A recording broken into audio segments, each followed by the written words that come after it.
Gracias por la invitación, gracias por estar aquí, gracias por atender estas importantes reuniones que yo creo que son realmente relevantes porque también lo que se busca es precisamente acercar este debate a los destinatarios. Al final del día todos podemos ser destinatarios de la norma. ¿Por qué? Porque podemos estar involucrados en procesos judiciales. Nadie se puede sustraer eso. Yo, felicito mucho a la licenciada Zuli Feria. Realmente hace un análisis muy pormenorizado de la reforma y yo estaba diciendo, híjole, ya no me va a dejar nada, ¿no? Ya qué voy a decir yo, ¿no? Entonces, pues bueno, trataré de hacer algunos complementos con respecto a lo que muy atinadamente dijo la licenciada. Realmente, soy sincero, hasta yo me enteré de cosas en las cuales no había reparado tanto. Entonces, estamos hablando de un análisis muy pormenorizado. Yo trataré de generar algunos comentarios periféricos con respecto a lo que ya dijo la licenciada y trataré de complementar algunos de los comentarios que ya muy atinadamente hizo. Pues tendríamos que iniciar por lo primero. Y en la convocatoria señalan que yo soy especialista en derecho parlamentario, de lo que sí me precio porque estuve 26 años trabajando en la Cámara de Diputados y espero que pueda seguir haciéndolo en la siguiente legislatura. Y desde el punto de vista parlamentario, la reforma supone un reto. Estamos frente a una reforma de gran calado, una reforma sumamente novedosa que rompe paradigmas y por lo tanto genera mucha polémica. Desde 1994 no se había hecho una reforma tan intensa, de tanta profundidad al Poder Judicial. Estamos hablando más de 30 años, ¿no?, de que esto sucedió. Hacía falta revisar la estructura del Poder Judicial, desde luego, porque estábamos viendo precisamente que la reforma que se plantea, que por cierto, ya es prácticamente una realidad.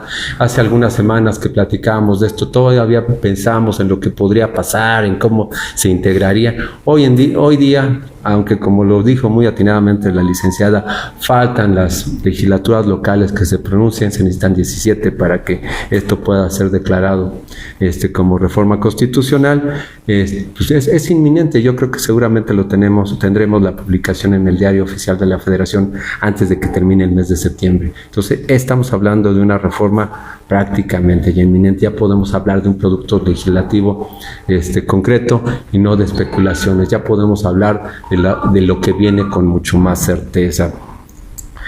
Con respecto a lo parlamentario, les comentaba, pues hay entre las muchas funciones que tienen los legisladores, tienen una función que se llama función de información y una función educativa o pedagógica. Muchas veces estas funciones no se llevan a cabo, pues porque los diputados no saben que lo tienen que hacer. Pero sin embargo, informar es parte precisamente de la labor de los legisladores. ¿Informar qué? Pues todo, sobre todo de tomar en cuenta a los destinatarios de las normas y a las personas que representan precisamente los debates públicos, como informando precisamente lo que se está debatiendo. ¿Esto se cumple publicando las cosas en la página de internet? Pues en parte, pero realmente va mucho más allá, ¿no? No solo es de ponerlo en la página de internet, de ahí que el público, si quiere y se interesa, lo pueda consultar después de 40 clics a ver si lo encuentra. No, la verdad es que lo tienen que poner accesible. Y cuando se habla de accesibilidad, no solo quiere decir que esté en un dispositivo electrónico donde yo lo pueda consultar, sino que realmente esté en un lenguaje accesible, no en el lenguaje técnico que vamos a entender los tres que estamos aquí adelante. Y ojalá y nos entiendan ustedes, ¿no? Eso también, por cierto, lo comentaba el maestro Batis en la reunión que tuvimos el domingo pasado, es parte yo entiendo, de las trampas del gremio, ¿no? Donde pues nosotros hablamos con términos muy técnicos, ¿no? Lo que llamamos el metalenguaje, donde solo nos entendemos nosotros, y la verdad, si soy sincero, a veces ni nosotros, ¿eh? De repente yo se me quedo, oiga, pues lo que dijo el maestro estuvo reinteresante, y pone uno con cara de que no, sí le entendí, pero llego a mi casa y lo primero, no sé ni lo que quiso decir, ¿no? De ese nivel Y precisamente de eso se trata la función de informar, de hacerlo accesible, no para los abogados, no para los economistas, no para los profesionistas, sino para todo el público en general, como los que concurren, como las personas que concurren precisamente este tipo de sesiones, donde nosotros expresamos nuestros puntos de vista y los tratamos de hacer precisamente de una forma más acercada. Soy maestro universitario, soy maestro del posgrado, pero eso no quiere decir que voy a dar las pláticas como lo harían en la universidad, ¿no?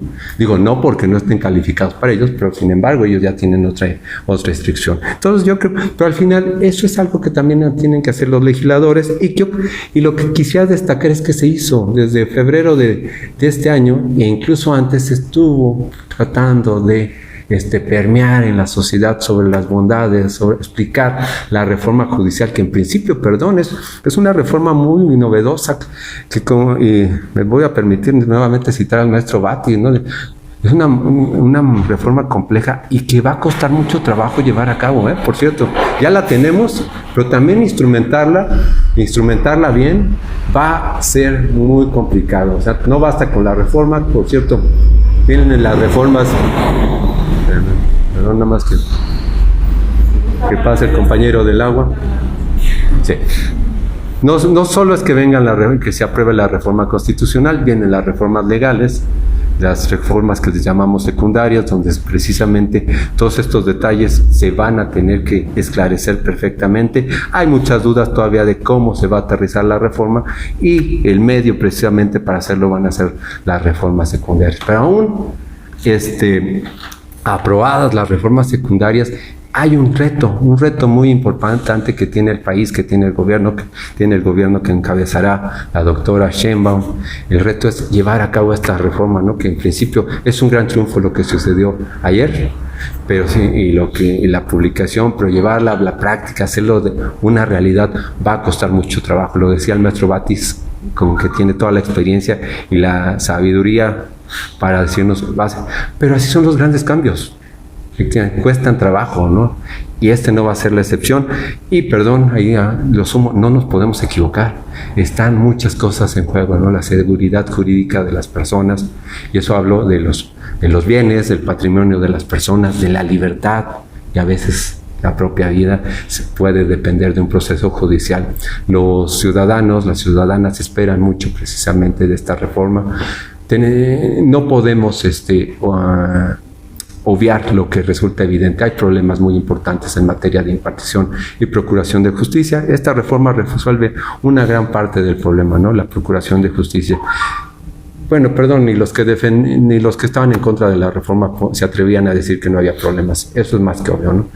Los problemas están ahí, los vivimos todos los días, y hay de aquel que caiga en un proceso judicial porque la verdad tiene que hacer un esfuerzo muy grande para salir de ello, ¿no? Eso es invertir recursos, invertir tiempo y a veces no tener los resultados que necesitan. Entonces, pues estamos ante una reforma muy, muy importante, una reforma que se va a ocupar o que se ocupa de algo muy importante que se llama el control del poder. Eso es un término teórico de abogados y de politólogos, por eso quisiera explicarlo. A lo mejor parece muy claro, ¿no? Pero sin embargo, ¿qué es el poder? El poder es la capacidad que tiene una persona de imponer su voluntad a otra. Eso me suena a poder político, pero hay muchos otros tipos de poderes, ¿no? Están los factores reales del poder, como son las grandes empresas, las transnacionales, ¿por qué no decir otros gobiernos? Los sindicatos, hay muchos. Y de lo que se trata al final del día es controlar el poder. ¿Cómo? Como a través de la legislación, a través de la imposición de leyes que permitan precisamente controlar el poder. Este es un ideal de la Ilustración. Los movimientos precisamente que son contramonárquicos buscan precisamente este control del poder. En principio, ¿cómo lo buscan?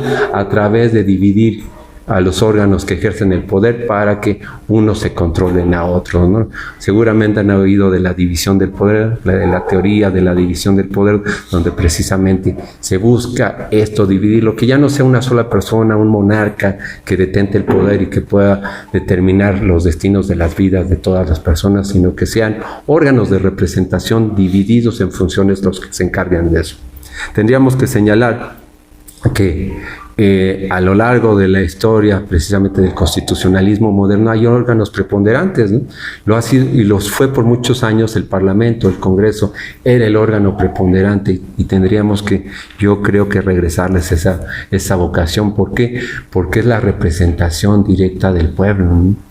Ahí está representadas todas las formas de pensamiento política en el Parlamento y por eso es la expresión más clara del pueblo y precisamente es la que ha tomado la determinación de cambiar precisamente estas reglas para bien, para tratar de controlar con mayor efectividad el poder, porque no es fácil de controlar al final del día, ¿no? Sí, no basta con separarlos porque les comentaba, siempre se va a imponer algún órgano del Estado también a través precisamente de las modificaciones a las reglas constitutivas, a las reglas fundamentales, y es lo que vimos, ¿no? En 1994 la verdad es que se dota de facultades muy importantes al Poder Judicial de la Federación, en una tendencia internacional, por cierto, no es exclusivo de México lo que pasó. Vimos precisamente cómo a finales del siglo pasado pues los poderes judiciales en todo el mundo tendieron a fortalecerse, ¿no? Y a tener ahí sí un activismo, pues si tendríamos que decirlo, político, ¿no? Que no necesariamente les correspondía. La licenciada hablaba precisamente de las resoluciones con efectos generales. Ahí sí puede ser muy peligroso porque es la posibilidad de anular una ley que válidamente expide el Congreso. Ahí se hablaba de dos inconvenientes que tenían los jueces, que no tenían precisamente esa legitimidad democrática que le da las urnas, que por cierto, ahora sí la van a tener y habrá que también tener cuidado con eso, ¿no? Porque ahora vamos a ver que el juez va a tener la misma legitimidad que tiene un legislador. Entonces, a la hora de que haya confrontas entre puntos de vista, creo que lo que nos pueda sacar adelante, yo le preguntaba precisamente a la ministra Batres con respecto a esta problemática, decía, mira, pues eso en principio se van a regular en la legislación secundaria, pero también el hecho de no darle efectos generales precisamente a las resoluciones de los jueces es algo muy importante, ¿no? No dotarlos de eso. Los abogados sabemos de las teorías de control y sabemos que los jueces sí pueden actuar anulando leyes, es lo que se llama la actuación como legislador negativo.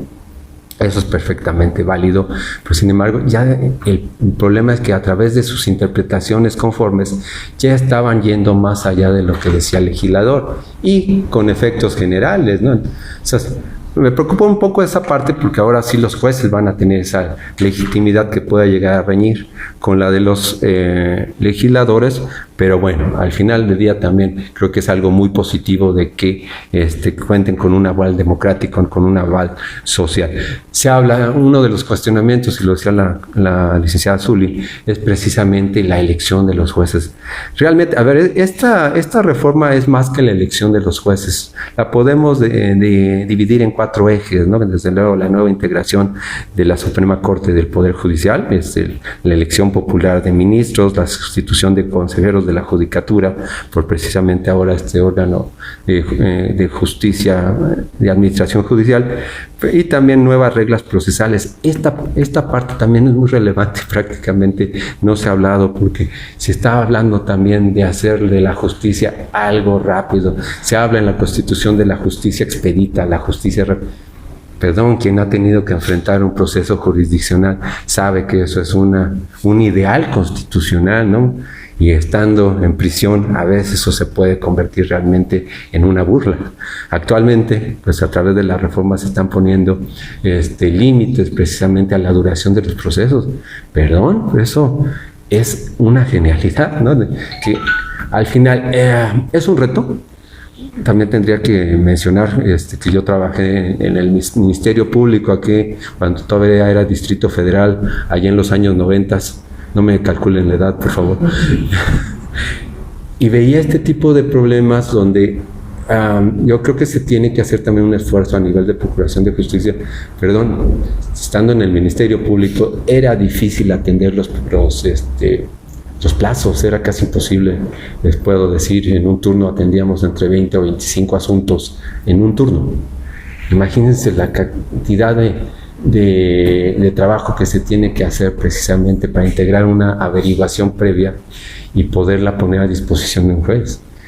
Pues, con 20, contra un abogado particular que tiene nomás un asunto, pues a veces la verdad se reía de nosotros, ¿no? Porque ¡ay! Yo viendo 25 asuntos y él viendo uno. Entonces, a lo que voy, para poder, esto de los plazos va a ser un reto. ¿Qué quiere decir? Vamos a tener que dotar a los órganos de los recursos y de las estructuras suficientes para cumplir con estos plazos. ¿No? Porque el que no cumpla con estos plazos va a enfrentar precisamente al órgano disciplinario, ¿no? Que le va a tener que explicar, oye, tenía 6 meses, si no recuerdo, para juicios penales y 1 año para juicios fiscales, no, perdón, al revés. ¿Qué va a pasar, no? Cuando no puedan, ¿no?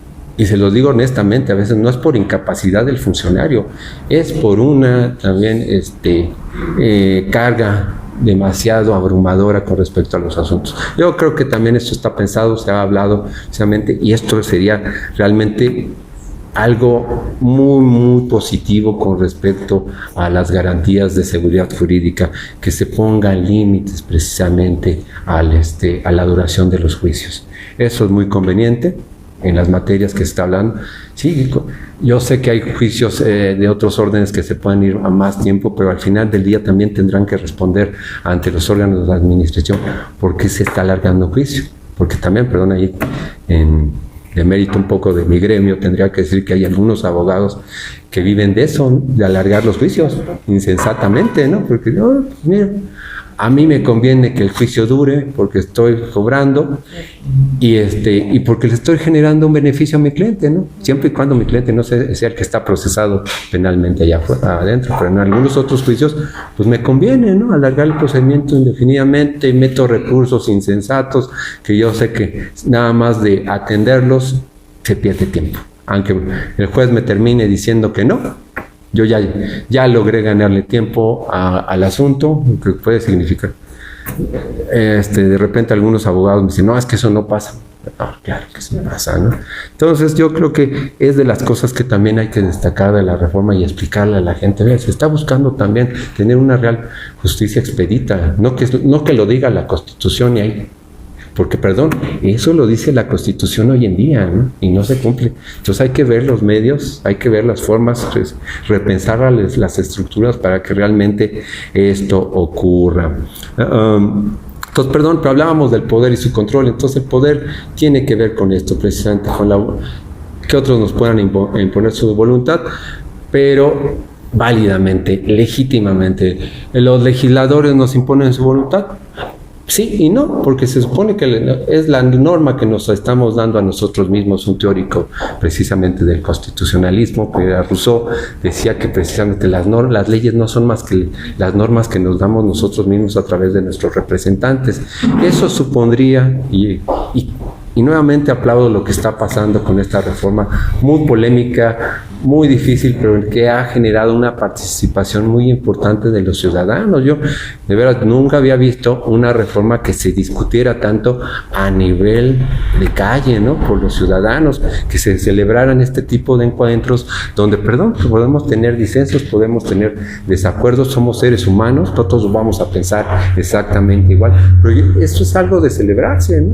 Donde, pues, oigan, cuando menos, pues entérenme de lo que están discutiendo, pónganmelo en palabras accesibles y entonces yo ya me formo una opinión para poder decir, oye, está bien o está mal, ¿no?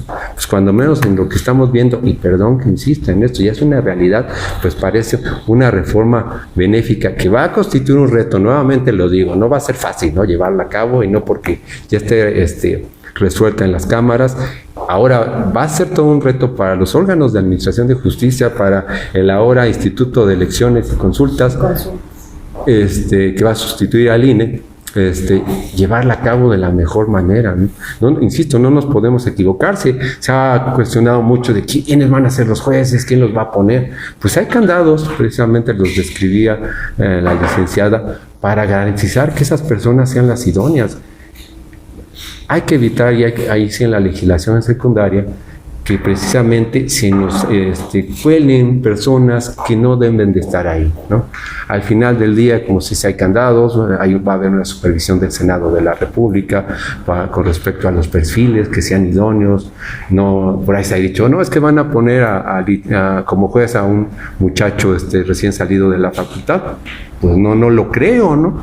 No da para eso, y además la supervisión del Senado tendría que decir, mejor agüita, ¿no? Si me regalan tantita agüita, la supervisión del Senado va a servir para eso, ¿no? Para que lleguen los mejores perfiles. Y no estamos hablando solamente de muchachitos de 10, ¿no? De los que son muy aplicados. También habrá que revisarse otras áreas de su vida. Es más, en otros países, cuando eligen a funcionarios, pues les revisan desde si paga impuestos, si ha cometido multas, si tiene infracciones de tránsito. Pues así los tendremos que revisar, ¿no? ¿Son idóneos o no, no? Yo creo que esto es parte precisamente de lo que viene.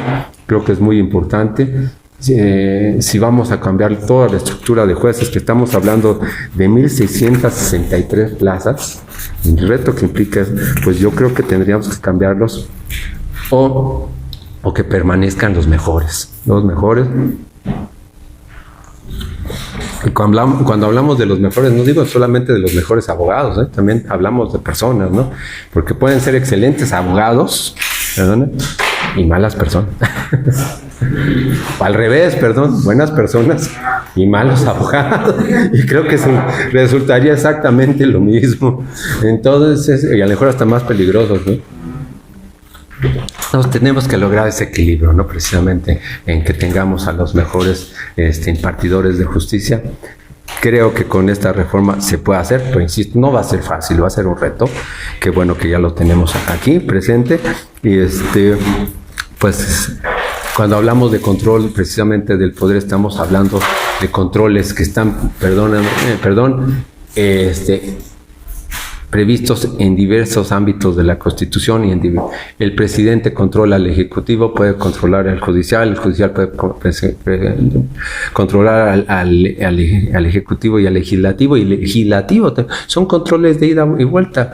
Lo que veíamos ahorita era una gran cantidad de control y de poder en manos del Poder Judicial, que sometía, sí, a los otros órganos del Estado. Cuando decimos, ¿qué representación tienen, no? Cuando son designados, pueden decir, como me lo han dicho, es que sí tienen una legitimación democrática. Yo sí, ¿por qué? Porque son electos por los senadores, que a su vez son electos por el pueblo. Sí, es más o menos como lo que pasa en los Estados Unidos. Como ustedes saben, los votantes no votan directamente por el candidato, sino por un gran elector. Aquí es lo que pasa, pues los electores no votan necesariamente por el candidato, sino por el colegio, que en este caso es el Senado.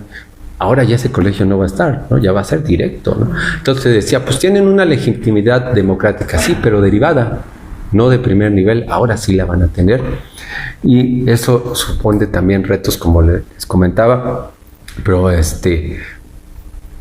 insisto, no pueden tener, para mi gusto, por cierto, ahí me hago promoción, tengo un libro que escribí en el 2018, se publicó en el 2018, sobre estos casos. Llevaba pues más de 4 años escribiéndolo, y se llama El control de la constitucionalidad de los actos del Poder Legislativo. Y ahí yo ya hablaba precisamente de los excesos del Poder.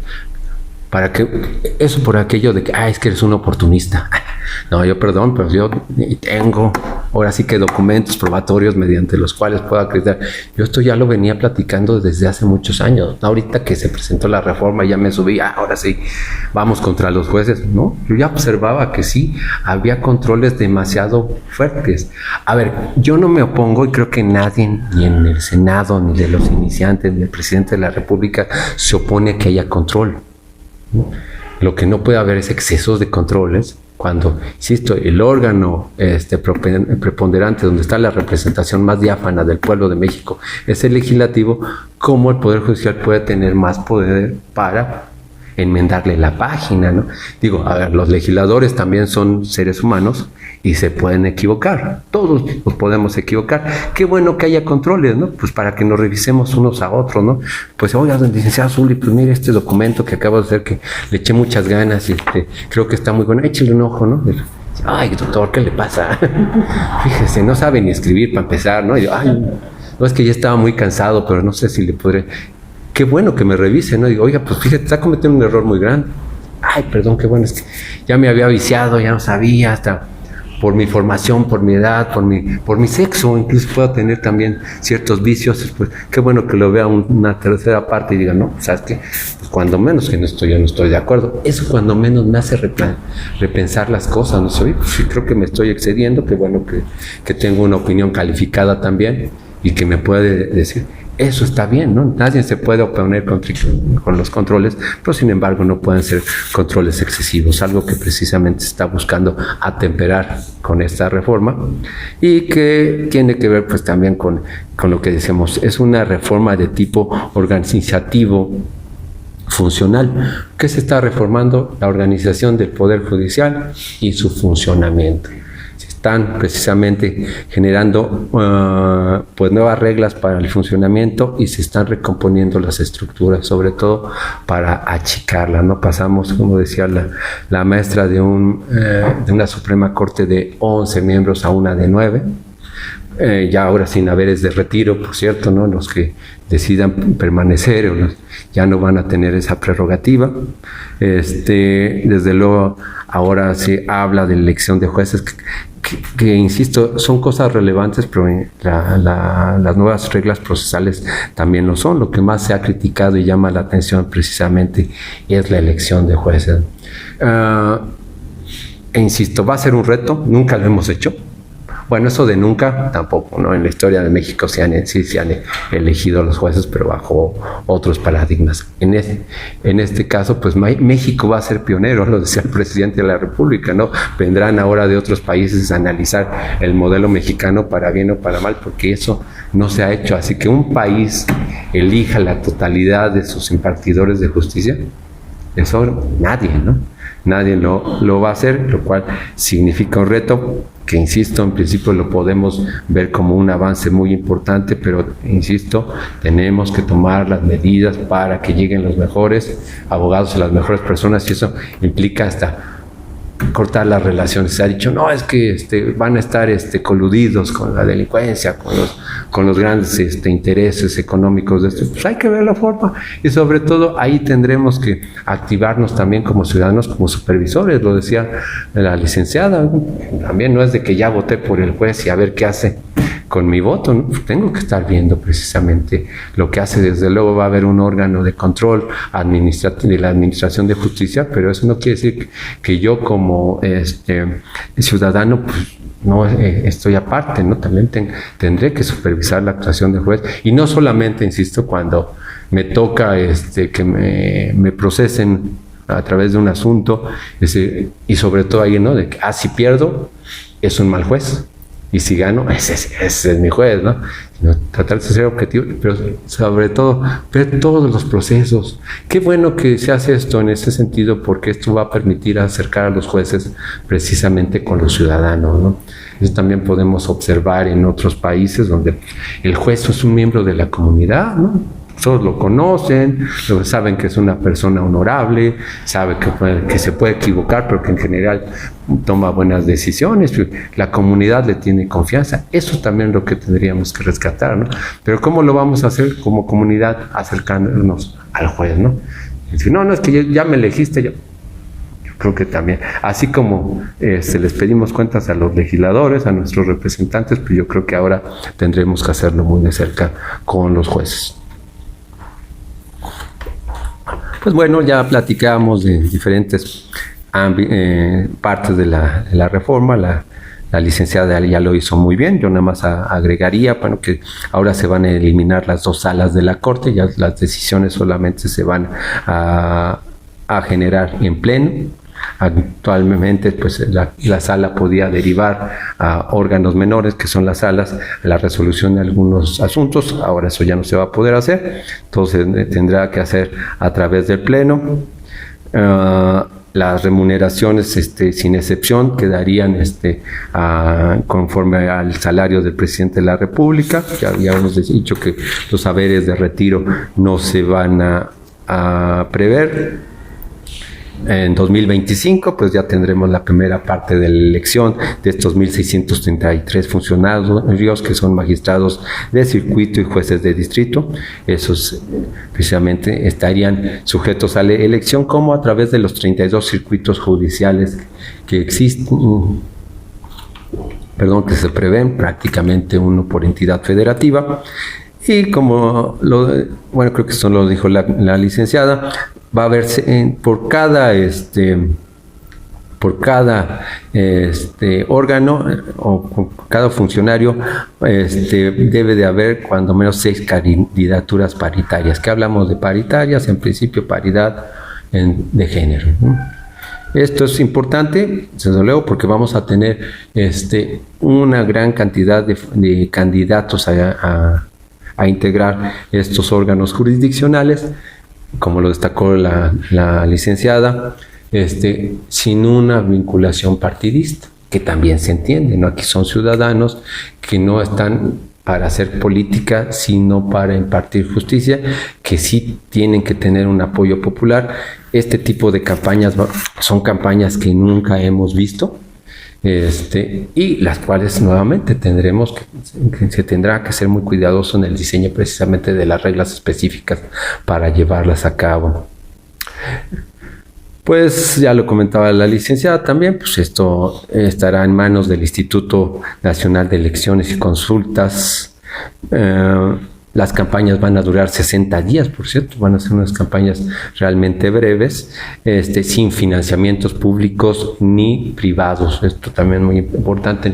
Se está tratando de evitar que generen más gastos. Las campañas cuestan y cuestan mucho, así que se está tratando de afectar lo menos posible a las finanzas públicas. Desde luego, hay tiempos de radio y televisión que de por sí ya son tiempos estatales que se les permitirán usar precisamente para que puedan difundir sus propuestas, para que puedan hacer foros de debate, para que precisamente los electores los puedan conocer y ver de quién se trata, ¿no? No solamente se va a tratar precisamente el que traiga las mejores propuestas o el que retrate mejor en los carteles, sino precisamente el que pueda convencer, y ahí sí no va a tener esos elementos electorales como se tiene en el caso de las elecciones legislativas o presidenciales.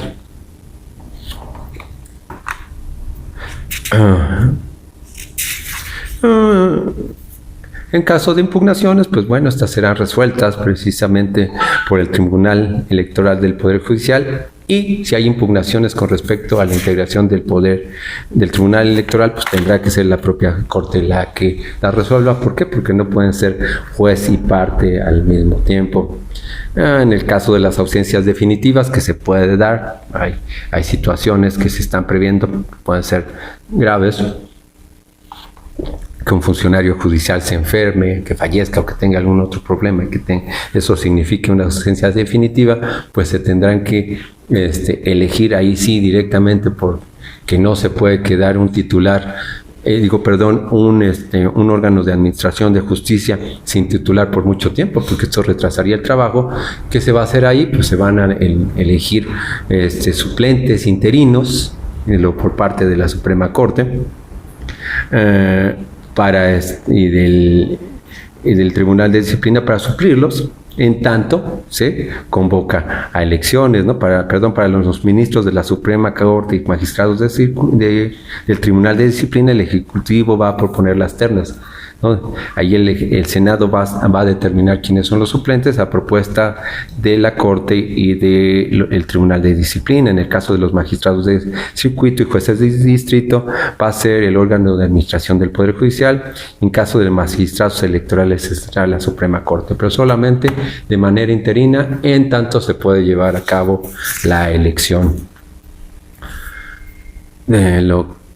que también habría que destacar esta sustitución del Consejo de la Judicatura por el Tribunal de Disciplina Judicial, pues parecía también algo importante cuando se crea el Consejo de la Judicatura, precisamente en los años 90. Se hablaba precisamente de la conveniencia, incluso de que fuera un órgano autónomo del Poder Judicial.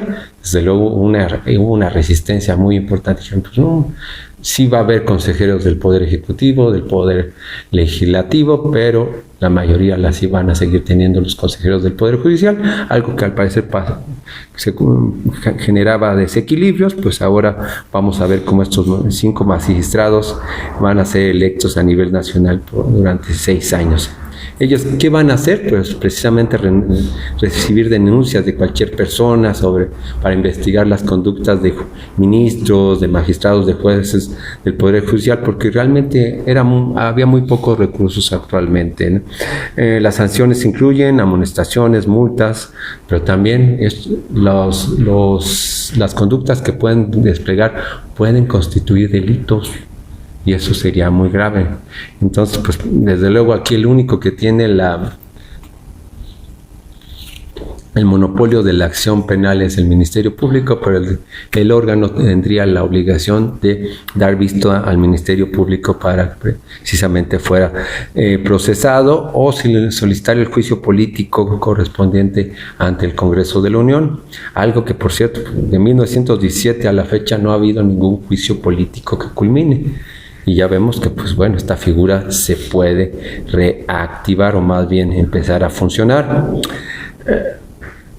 Van a ser responsables de las funciones administrativas, de la carrera judicial y del control interno, así como de elaborar el presupuesto del Poder Judicial, algo que no es menor. Con respecto a las nuevas reglas procesales, que insisto, aquí hay un tema muy importante, pues vamos a hablar de la expeditez de la justicia, ¿no? Hablábamos de 6 meses de resolución para asuntos fiscales y no más de 1 año para asuntos penales. En caso de rebasar estos plazos, pues se tienen que dar explicaciones, ¿no? Muchas veces las hay, ¿no? Oye, pues también, perdón, estoy saturadísimo, ¿no? No soy máquina, ni trabajando 20 horas al día puedo sacar esa cara, ¿no? Ahí es cuando también el órgano administrativo tendrá que tomar cartas en el asunto y decir, pues sí, no es humanamente posible que el juez pueda sacar ese cúmulo de asuntos. Pues vamos a ver si se abren más tribunales. Pero también, insisto, es algo muy positivo porque están ya estableciendo plazos que en principio tendrían que cumplirse. Lo que comentaba la licenciada Zuli, pues se prohíbe la suspensión de leyes con efectos generales. Algo muy importante también, que ya comentó la licenciada, pues también los poderes judiciales locales van a tener que generar este tipo de reformas. Por eso decíamos que no solo son los jueces federales, son los jueces de todo el país. Obviamente se está dando la libertad configurativa a los congresos locales para que ellos determinen precisamente las formas para que esto se lleve a cabo. Los fideicomisos del Poder Judicial, pues ya prácticamente extintos, se van a reintegrar al fondo de pensiones para el bienestar. Veo que ya están marcando que he abusado del tiempo, así que quedo a sus órdenes para cualquier... Bueno, los aprovecho para cualquier pregunta, duda o comentario, participación, reclamo.